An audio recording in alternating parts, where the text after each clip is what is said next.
Hello students, आज हम लोग एक नया सेक्शन स्टार्ट करने वाले हैं। सेक्शन का नाम है हीट एंड थर्मोडायनेमिक्स। तो स्पेशली हम पहले हीट के बारे में पढ़ेंगे। तो हीट में पहला जो टॉपिक आता है वो है expansion of solid, liquid and gas. But आज हम लोग एक्सपांशन ऑफ सॉलिड के बारे में पढ़ेंगे।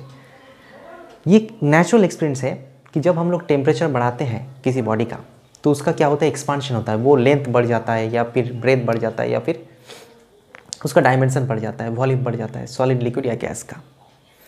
तो सॉलिड के 3 चेंज आते हैं टेम्परेचर चेंज करने से।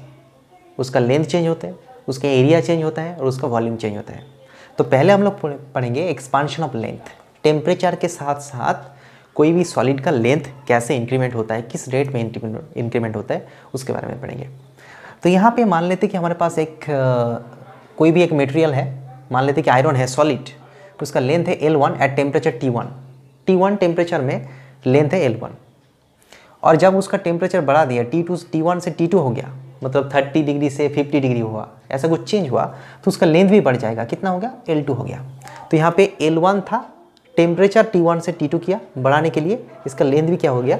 बढ़ गया। तो इसमें कितना एक्सपांशन हुआ उसके बारे में हम लोग देख लेते हैं। यहाँ पे चेंज ऑफ लेंथ कितना हुआ? Change delta L, change in length is equals to L2 minus L1। This is the change in length and we can easily say that change in length delta L is proportional to delta T। Delta T मतलब change in temperature. ये quite natural है। जितना हम लोग temperature में बदलाव लाएंगे उतना ही तेजी से लेंथ भी बदलेगा। So change in length is proportional to change in temperature. Very simple. Delta L is proportional to delta T. Natural.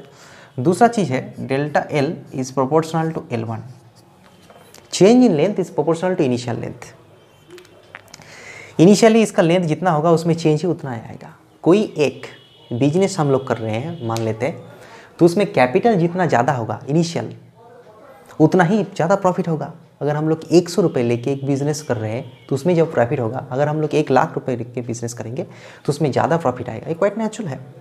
सो जो प्रॉफिट होगा चेंज इन लेंथ यहाँ पे वो क्या होगा? इनिशियल जो कैपिटल है मतलब इनिशियल लेंथ उसके साथ प्रोपोर्शनल होगा और प्रॉफिट एफर्ट के साथ भी प्रोपोर्शनल होगा। मतलब जितना टेम्परेचर बदलेगा उतना ही ज़्यादा लेंथ बदलेगा। So change in length is proportional to change in temperature. Change in length is also proportional to initial length. Very simple. दोनों को अगर कंबाइन कर देंगे तो क्या होगा? Delta L is equals to proportional to L1 into delta T। एक constant यहाँ पे लाएंगे is equals to alpha L1 into delta T। ये प्रोपोर्शनल साइन है और ये अल्फा है। अल्फा अलग चीज़ है, अल्फा एक कांस्टेंट, पर alpha is a constant, proportionality constant. इसका नाम क्या है अभी देखते हैं। तो यहाँ पे जो अल्फा है, अल्फा का मतलब क्या होता है? Delta L by L1 multiplied by delta T। ये जो अल्फा है ये क्या है? ये एक प्रोपोर्शनलिटी कांस्टेंट है और इसका नाम है coefficient of linear expansion of solid. Coefficient of linear expansion of solid क्या नाम है? Coefficient of linear expansion. Linearly इसका एक्सपेंशन कैसे हो रहा है वो अल्फा से डिटरमाइन होता है। ओके, अब इसका डेफिनेशन क्या होगा वो हम लोग देख लेते हैं। What is alpha? Alpha is equals to delta L by L1 into delta T। Okay, तो अगर हम लोग क्या करते हैं, डेल्टा T की जगह हम लोग अगर 1 मान लेते हैं, if delta T equals to 1 then alpha equals to delta L by L1। अगर डेल्टा T 1 ले, मतलब 1 डिग्री चेंज टेम्परेचर अगर हम लोग बदले तो डेल्टा L बाई L1 जो होगा वही अल्फा है। इसका मतलब अल्फा का डेफिनेशन क्या होना चाहिए? It is nothing but, alpha is nothing but change in length bye original length, या फिर फ्रैक्शनल चेंज बोल सकते हैं। ठीक है, change in length bye original length per unit change in temperature. Per unit temperature का चेंज के लिए पर यूनिट लेंथ में जितना लेंथ चेंज होता है उसे हम लोग क्या बोलते हैं? अल्फा बोलते हैं। इसको और सिंप्लीफाई कर लेते हैं, L1 छोड़ो, इसको मान लेते हैं L1 इज इक्वल्स टू 1। मतलब यूनिट टेम्परेचर के बदलाव के लिए यूनिट लेंथ में L1 जब 1 होगा, 1 मीटर में जितना चेंज आएगा डेल्टा L आएगा वही अल्फा है। So what is alpha? It is the change in length per unit length for unit change in temperature. इसको हम लोग लिख सकते हैं, it is the change in length per unit length for unit change in temperature. So this is the alpha. अब alpha से क्या होता है, अगर किसी का मान लेते अल्फा ज़्यादा है, इसका मतलब डेल्टा एल ज़्यादा है, ठीक है, और डेल्टा टी क्या है, छोटा है। एक फ्रैक्शन का वैल्यू कब ज़्यादा होता है, जब न्यूमरेटर ज़्यादा होता है और डिनोमिनेटर छोटा होता है। तो अल्फा ज़्यादा होने का मतलब delta L by L1 delta T का रेशियो क्या है, ज़्यादा है। मतलब इसको हम लोग कैसे लिख सकते हैं, delta L by L1 by delta T. मतलब ऊपर का टर्म ज़्यादा है और नीचे का टर्म छोटा है। इसका मतलब थोड़ा सा डेल्टा टी करेंगे और ज़्यादा डेल एल बाई L1 मिल जाएगा। इसका मतलब फ्रैक्शनल चेंज या फिर सिंपल चेंज बोल सकते हैं, ज़्यादा चेंज आएगा for a very small change in temperature. किसी मटेरियल का अल्फा ज़्यादा होने का मतलब है अगर हम लोग थोड़ा सा टेम्परेचर बदले तो उसका लेंथ बहुत ज़्यादा बदल जाएगा। इसीलिए क्या है, कोफिशिएंट ऑफ लीनियर एक्सपेंशन ज़्यादा होता है उस मटेरियल का। ओके, और किसी का अगर अल्फा छोटा है मतलब न्यूमरेटर छोटा डिनोमिनेटर ज़्यादा, मतलब डेल्टा टी बहुत है लेकिन फिर भी डेल्टा एल बहुत छोटा, मतलब बहुत ज़्यादा चेंज करने के बाद थोड़ा सा बदलाव उसमें आ रहा है, मतलब उतना ज़्यादा अच्छा एक्सपेंशन नहीं होता है। तो किसी मटेरियल का टेम्परेचर के साथ कितना ज़्यादा एक्सपेंशन होता है, कितना वो सेंसिटिव है टेम्परेचर के साथ, वो किसके साथ रिलेटेड है, किसके द्वारा डिटरमाइन होता है, वो अल्फा के द्वारा डिटरमाइन होता है। Okay, so this is known as coefficient of linear expansion and very important parameters in determining the variations of length of a solid with respect to temperatures. Temperature बढ़ाने से length बढ़ेगा, लेकिन कौन सा मटेरियल का कितना ज़्यादा बढ़ेगा, कितना जल्दी बढ़ेगा, कितना अच्छे से बढ़ेगा, that is determined by alpha. Okay, this is known as coefficient of linear expansion. इसका यूनिट क्या होने वाला है, इसका यूनिट क्या होगा, डेल्टा एल का यूनिट क्या होता है, मीटर, L1 का मीटर, डेल्टा टी मतलब टेम्परेचर डिग्री सेंटीग्रेड अगर हम लोग सीजीएस में करें। तो अल्फा का यूनिट क्या होने वाला है, अल्फा का यूनिट होने वाला है degree centigrade to the power -1 in CGS system, and in SI system it is kelvin to the power -1। Very simple, temperature to the power -1। So this is the coefficient of linear expansion और expansion of length with respect to temperatures.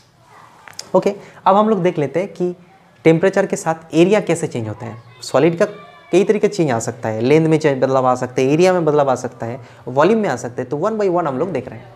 Okay, next देख लेते हैं how the area of A solid is changes with temperature. मान लेते हैं कि हमारे पास एक सरफेस है, कोई मेटल सरफेस जिसका एरिया S1 है एट T1 डिग्री सेंटीग्रेड, और T1 से T2 जब हम लोग टेम्परेचर को बदल देंगे, टेम्परेचर को बढ़ा देंगे, चेंज कर देंगे, तो उसका एरिया भी कॉन्सिक्वेंटली बढ़ जाएगा और उसका वैल्यू क्या हो जाएगा, S2। T1 से T2 किया तो S1 से S2 हो गया एरिया। तो यहाँ पे जो चेंज इन एरिया है, चेंज इन एरिया मतलब क्या, delta S, S2 minus S1। Change in temperature कितना हुआ, delta T, T2 minus T1। तो यहाँ से हम लोग आसानी से एक बात बोल सकते हैं कि यहाँ पे जो चेंज आएगा, change in area is proportional to change in temperature. जितना ज़्यादा टेम्परेचर बदलेंगे उतना ही ज़्यादा एरिया का बदलाव आएगा। So change in area is proportional to change in temperature. Also delta S is proportional to S1, ये भी नेचुरल है। अगर हमारे पास कैपिटल ज़्यादा है इनिशियल, अगर हम लोग कैपिटल ज़्यादा है तो उसमें प्रॉफिट ज़्यादा आएगा, इसलिए इनिशियल एरिया ज़्यादा होगा तो उसमें चेंज भी ज़्यादा आएगा। तो इन दोनों को अगर कंबाइन करेंगे तो हो जाएगा S1 इंटू डेल्टा टी। एक कांस्टेंट यहाँ पे लाएंगे, प्रोपोर्शनलिटी साइन हट जाएगा, कांस्टेंट आएगा beta S1 delta T. Beta क्या है, beta is a constant, proportionality constant, और इसका नाम है coefficient of surface expansion. Area का जो एक्सपांशन होता है, सरफेस का जो एक्सपांशन होता है वो कितना अच्छे से होता है, that is determined by beta. तो बीटा का डेफिनेशन क्या होगा, सिमिलर वे में बीटा का डेफिनेशन होगा delta S by S1 into delta T. So delta S by S1 by delta T. तो अगर हम लोग यहाँ पे डेल्टा टी का if delta T is equal to 1 and delta N S1 is equal to 1, then delta S is nothing but beta. Beta is equal to delta S by S1 by delta T. तो अगर हम लोग delta T का value 1 ले ले और S1 का value 1 ले ले तो बीटा बराबर क्या हो जाएगा, डेल्टा S हो जाएगा। Okay, so beta is nothing but the change in area per unit area for unit change in temperatures.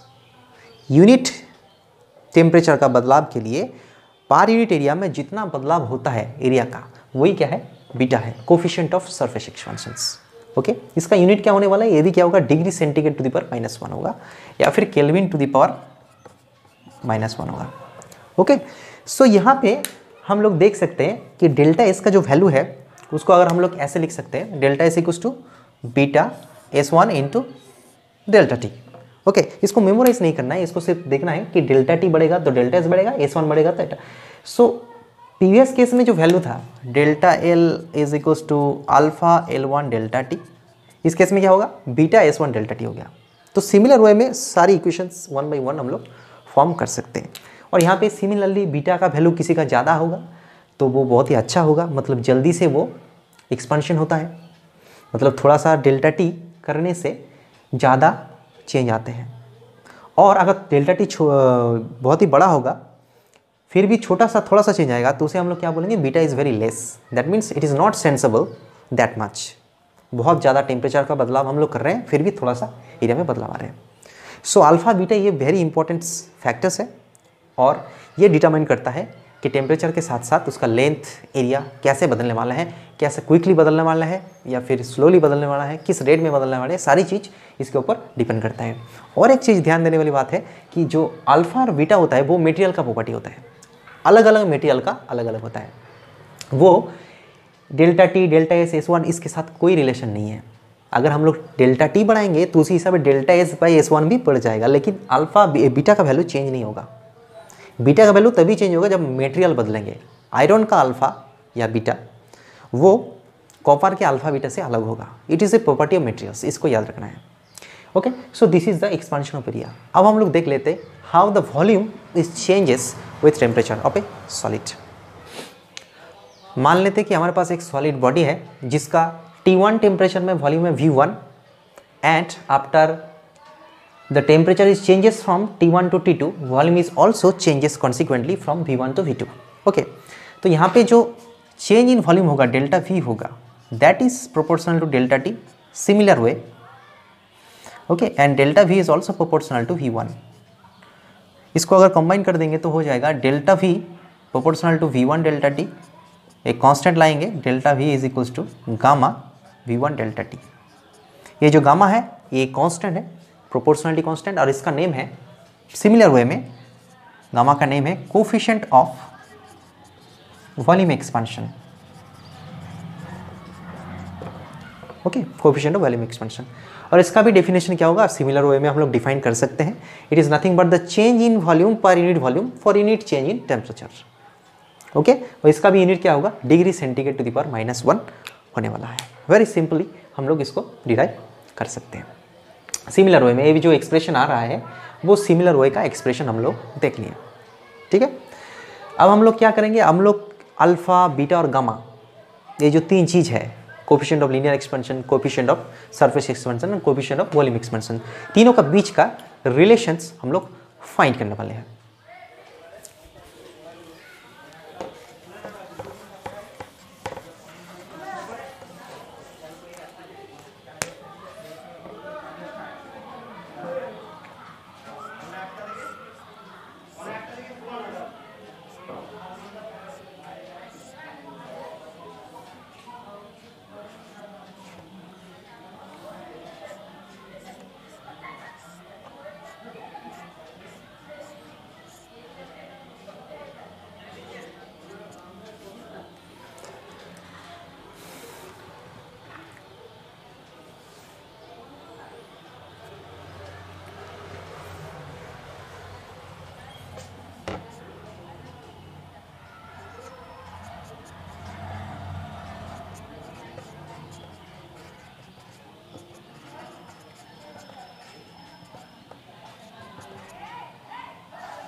Now let us derive the relation between alpha, beta and gamma. तीनों जो coefficient है तीनों के बीच में relation निकालने वाले हैं। Consider A cube of length L0। 0 degree centigrade में हमारे पास एक क्यूब है जिसका लेंथ कितना है, length of each side is L0। After temperature T, increment of temperature T, इसका लेंथ क्या होगा, बढ़ गया है थोड़ा सा, और उसका लेंथ कितना हो गया, LT हो गया आफ्टर T डिग्री सेंटीग्रेड। जो 0 डिग्री सेंटीग्रेड में इसका लेंथ क्या है, L0, और T डिग्री सेंटीग्रेड में LT, थोड़ा सा बढ़ गया, सब कुछ बढ़ गया, एरिया भी बढ़ गया, वॉल्यूम सब कुछ बढ़ गया। क्यूब क्या होते हैं, हर एक साइड सेम होता है। तो यहाँ पे हम लोग लिख सकते हैं यह जो डेल्टा L है is equals to alpha L1, not L1, यहाँ पे L0 है, डेल्टा T। डेल्टा L की जगह क्या लिखेंगे, डेल्टा L की जगह हम लोग लिखेंगे length T by length 0, T degree centigrade में लेंथ माइनस 0 डिग्री में length, alpha L0। Delta T कितना हुआ, 0 से T हुआ, तो यहाँ पे क्या होगा, इसको T मानते हैं, T माइनस 0, तो अल्फा L0 इंटू T। इसको सिंप्लीफाई करेंगे तो क्या होगा, LT is equals to L0 into 1 plus alpha T। इसको दाएं तरफ ले जाएंगे तो यहाँ पे एक इक्वेशन आ गया LT। अब एरिया एक्सपेंशन में क्या होगा, delta S is equals to beta S0 into delta T। S0 क्या है, area at temperature 0 degree centigrade, and ST क्या होगा, T डिग्री सेंटीग्रेड में। तो डेल्टा S की जगह क्या लिखेंगे, ST minus S0 into beta S0 delta T। इसको सिंप्लीफाई करेंगे तो क्या होगा, ST is equals to S0 common 1 plus beta delta T। अब एरिया का मतलब क्या होता है, लेंथ का स्क्वायर, क्यूब का लेंथ, क्यूब का एरिया क्या होता है, लेंथ का स्क्वायर। तो यहाँ पे हम लोग L0 का स्क्वायर लिख सकते हैं, ये इनिशियल एरिया है तो इनिशियल लेंथ का square 1 plus beta delta T, delta T की जगह T आ जाएगा, T माइनस 0, और ST की जगह क्या लिख सकते हैं, LT का स्क्वायर। अब LT का जो वैल्यू इक्वेशन नंबर 1 पे मिला है वो यहाँ पे अगर डालेंगे तो क्या होगा, L0 का square into 1 plus alpha T, उसका भी whole square, L0 square 1 plus beta T। L0 square cancel हो जाएगा, इसको स्क्वायर करेंगे तो क्या होगा, 1 plus 2 alpha T plus alpha square T square, और दाएं तरफ रहेगा 1 प्लस बीटा T। 1 तो चला जाएगा, 2 alpha T plus alpha square T square is equals to beta T। ये प्लस साइन है, इसमें कॉन्फ्यूज नहीं हुआ, ये स्मॉल t। अब ये जो अल्फ़ा बीटा ये सब होता है बहुत ही छोटा होता है, मतलब अगर हम लोग थोड़ा सा टेम्परेचर बदलेंगे तो उसमें जो बदलाव आता है बहुत ही स्मॉल होता है, और कोई भी स्मॉल नंबर के ऊपर अगर स्क्वायर लगाएंगे तो और छोटा हो जाएगा। 2 के ऊपर 3 लगाएंगे तो 8 हो जाएगा, लेकिन 1/2 के ऊपर 3 लगाएंगे 1/8 हो जाएगा। सो फ्रैक्शन को एक से जो छोटा होता है स्मॉल नंबर्स, उसके ऊपर पावर लगाएंगे तो वो और छोटा से छोटा हो जाता है। तो क्योंकि अल्फ़ा बीटा ये बहुत ही छोटा होता है तो ये इसको हम लोग निगलेक्ट कर सकते हैं, मतलब ये अगर 0.1 है तो ये 0.001 है, तो उसके साथ उसको ऐड करना और ना करना बराबर के साथ है, तो इसीलिए इसको हम लोग निगलेक्ट कर सकते हैं। ठीक है, तो इसको हम लोग ऐसे लिख सकते हैं बीटा टी। यहाँ पे ब्रैकेट में लिखना होगा कि S alpha is very small so alpha square is neglected. Alpha square को हम लोग नेग्लेक्ट कर सकते हैं विथ रिस्पेक्ट टू अल्फ़ा। ये अगर 100 होगा तो ये 1 होगा, तो 101 की जगह हम लोग 100 लिख देते हैं, उसमें ज़्यादा कुछ दिक्कत नहीं होगा। तो इसमें क्या होगा, टी कैंसिल हो जाएगा, beta is equals to 2 alpha. ये रिलेशन है, coefficient of surface expansion is twice of coefficient of linear expansion. So this is the one relations. Alpha beta में रिलेशन आ गया, हम लोग तो तीनों के बीच में रिलेशन निकालने वाले हैं, तो और एक इक्वेशन हम लोग को डिराइव करना पड़ेगा।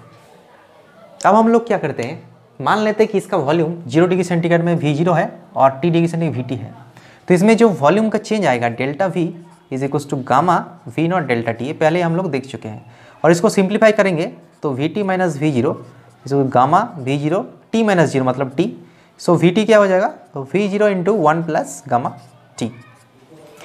V0 की जगह हम लोग लिख सकते हैं लेंथ का cube into 1 plus gamma T, और इसको लिख सकते हैं LT का क्यूब। वॉल्यूम का मतलब क्या होता है, लेंथ का क्यूब। ओके, क्यूब के लिए क्या होता है कि एक क्यूब के लिए लेंथ का क्यूब करने से उसका वॉल्यूम आ जाता है।